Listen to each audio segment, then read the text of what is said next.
the Supreme Court and all those that voted in the direction they did, God already knew that these people's heart was wicked. It ain't like they just came up. But see, God have to find wicked people to do wicked things. He can't never use a righteous man to do wickedness. So he have to look for people's hearts that are bent toward wickedness and use them to further his prophecy in scripture.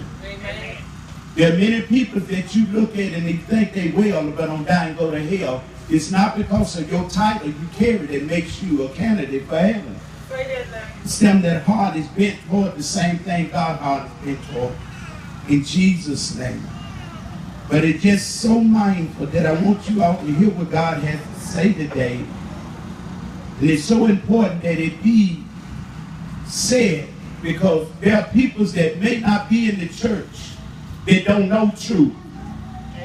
And God making it possible for those that don't know truth to hear truth, that they can make a decision. And if nobody never tell them the truth, they won't know what's right from wrong. So God allowed us to be positioned out here this time of day just for that, because somebody, whether you know it or not, on here and receive and make a serious decision. Let us pray. Father, again, we bless you. We thank you. We love you. We glorify you. We honor you, God, for allowing it to be so. Again, we bless you for this day you have made, and we rejoice in it, and we will be glad in spite of. We thank you, Father, for making the weather behave on our behalf. I thank you for prospering the heart of your people, that they may come in here and grow thereby by your engrafted word, which is able to save their soul. Father, I pray your strength be in us through the power of your anointing. That he would strengthen me, that it would not be I that speak it, but he that dwelleth in me. Let him speak this word and do this work. And Father, I pray by the same grace and the same strength of your anointing, get them ears to hear like they never heard before. I have to see things they never considered before, but most of all, open their hearts and give them a pliable heart, one that can receive your engrafted word, which is able to save souls.